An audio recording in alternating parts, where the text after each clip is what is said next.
Hi everyone!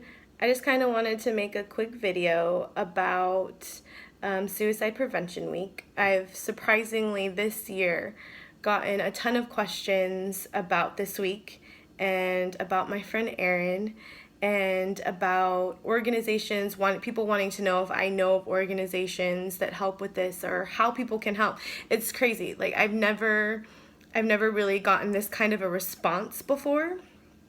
And so I kind of wanted to just kind of shed some light on what organizations are out there and why I post about this week, about my friend Erin, and even just a little bit about my past. So I'm just gonna go ahead and jump right into it. I promise this won't be too long, I hope. Just kind of want to give you guys the information for those of you that have asked.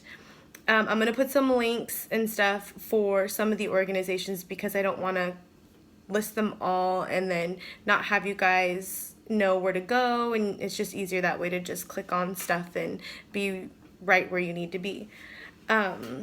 So I actually have been a part of that percentage that has struggled with self-image, confidence, anxiety, just different things at different points in my life.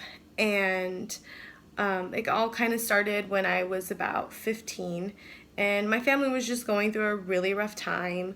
And at that time, my parents were getting divorced, and for me as a 15-year-old, it was just the end of the world. There was nothing that was going to make life better at that point. And like any normal teenager, just acted out. And with me acting out brought different things to the forefront. It was me not being me. It was me being this person who was hurt, who was angry, who was sad, and didn't know how to deal with their emotions, because when you're 15, a lot of the time, you're not able to process what is happening at that point, at that time. And so the only way you know to express those feelings is to kind of just do whatever you want. And as time went on, I just was creating all of this drama for myself and, kind of closed myself off to a very select few. And, my mom was mad at me at different points. My brother was mad at me at different points. There was just a lot of disappointment in the way that my actions were. And now that I'm older, I understand a little bit more as to, that probably wasn't the best way to handle things. But like I said, when you're young, you don't always know how to handle stuff, so you just kind of do it on impulse. So throughout all of this, long story short, I was a part of the percentage and have been a part of the percentage that just thought life would be so much better if I wasn't here. There's so much drama going on in my life right now. I'm causing so many issues for my family. I'm causing so many issues for my friends. Like, nobody wants to be around me. My attitude is terrible, so why not just end it? Why not just get rid of the problem? And the problem, I thought, was me. And thankfully, with the love and support of the people around me who saw that I was hurting and that I was angry and saw the warning signs, I was able to overcome all of that and really just focus on myself and focus on what was important. And, life situations after that happened, and it was like that was the end of the world. But it's like every time something happened, I was able to cope with it in a better way, in a healthier way. And it was at that time when I was about 15, 16 that I actually really started looking at To Write Love on Her Arms, which is one of the most amazing organizations and probably the most popular and probably what people will know the most. And they're an amazing organization that raise awareness for suicide prevention and for mental illness, for depression, for anxiety, you name it. They do it all, and it's wonderful. It's amazing. The blogs, the information, just everything that they put out there is amazing. And it wasn't until I read one of their blogs that I really understood that there are people that understand where I'm coming from.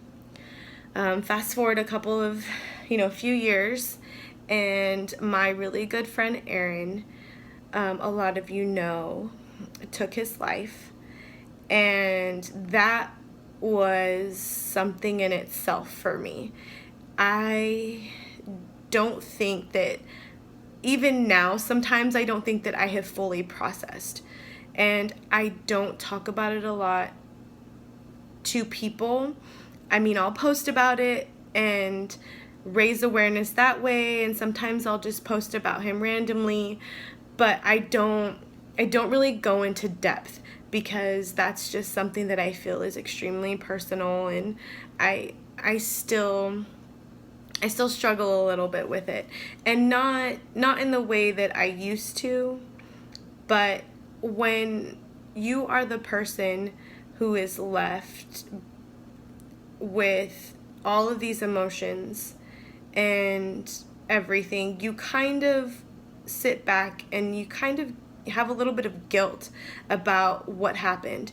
And even though, you know, I talked to a really good friend of mine who went through a similar situation with a friend of theirs, and it wasn't until I talked to them that I had come to the realization that there was nothing I could have done that I wasn't already doing, or that his family wasn't already doing, because Aaron knew he was loved. He knew that he had a support system, and he knew that we were all in his corner. But when this happens and people get so far into it and they've made up their minds, and we by nature, we're stubborn individuals, we're stubborn human beings sometimes, and we make up our minds, and that is that. No one and nothing can change our minds.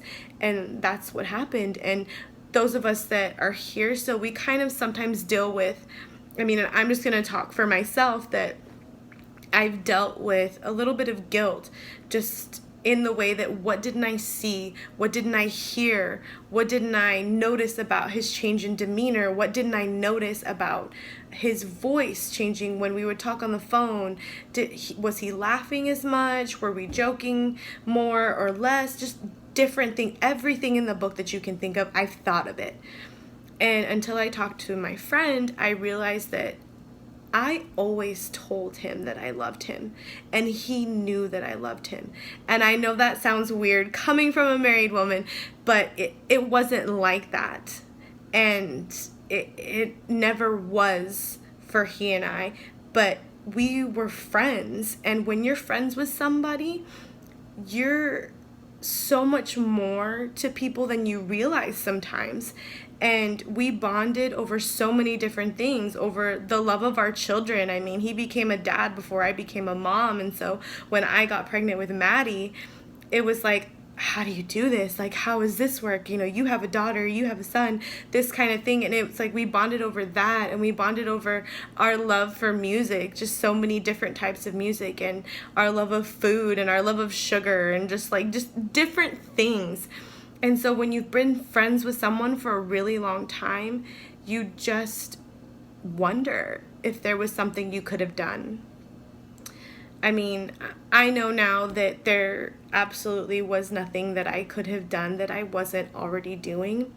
I had noticed that he was a little more upset and a little more down about life, but it was just hard, because whenever we would talk and then he would want to vent and talk about those things, it's like we would just talk about it and be like, you know, but the grace of God, and there's always hope, and there's always so many things to look forward to. Yeah, you're in this situation right now, but it's not going to last forever. And it was like he agreed, and there were all of these things. And so it's like, for me, it's hard, because I said what I thought at the time was what I needed to say, and what I felt honestly in my spirit that I needed to say, but it just wasn't enough. So this week just holds so much meaning for me, and I've just kind of, this year more than ever, decided that I'm going to raise as much awareness as possible. And next year I want to do even more, and I have plans, and I have to get with a few organizations that I've actually touched base with this week to get those plans in motion. And once I finally have full details of everything, I'm gonna probably either post another video or maybe even start a blog. I'm not sure yet, but I'm going to give out more information once I figure out what exactly I'm going to be doing. But there are so many different organizations, even here in Phoenix, and I didn't even realize that there's a huge percentage of young people in Phoenix that actually follow through with committing suicide. And I mean, there's so many people that, with everything that the world is going through, and all of the turmoil and all of the devastation that the world is going through, that deal with depression and anxiety and all of these things. And for me personally, as a believer, I just believe that through Christ, through the love of God, and through us being able to admit that we need help and get the right help and go to the right places to get that help, it can be worth it, and it can change our lives and change our minds. There's Teen Lifeline here in Phoenix, and there's obviously To Write Love on Her Arms, and they have people waiting on phones all the time. And there's the SAVE organization that, promotes suicide prevention, and Arizona Suicide Prevention Coalition. I mean, there's just so many things that I have found out this past weekend, that I didn't know before. And I'm really excited about it, because it's like the more awareness you bring, the closer we are to bringing that percentage down. In February, there's a Suicide Awareness and Suicide Survivors Walk in Tempe. It's going to be at Kiwanis Park on February 18th, and I'll go ahead and I've got a pamphlet and some information on that, so I'll post that as well. But I just kind of wanted to explain why I'm posting so much, and if you're getting annoyed, I'm sorry, but I just feel that this is important, and this is something that does not need to be ignored anymore. This is something that needs to be brought to the forefront, because so many of our young people, so many of our young marrieds, so many of our just men and women in general deal with so much on a day-to-day basis, and we're ignoring the signs. We're ignoring what's happening because it's like, oh, you're just being dramatic, or oh, it's just this, oh, it's just that, oh, the world's just, no. Like, we need to bring hope, we need to bring peace, we need to bring light to the situations that are going on around us, and unite and be able to help and love those around us, so that we don't lose anyone else. So if you guys have any questions and want to message me, you can. I will put my social media links in here as well. And I mean, I'm all for talking to you. I'm all for giving my knowledge that that I have. And if I don't have the answers to your questions, I will point you in the direction of someone who can. I just kind of wanted to make this video just for that purpose, and thank you for bearing with me. I'm not the best speaker, even though I know a lot of you know I talk a lot, but I'm not the best speaker when it comes to this kind of stuff, just because it is an emotional, touchy subject.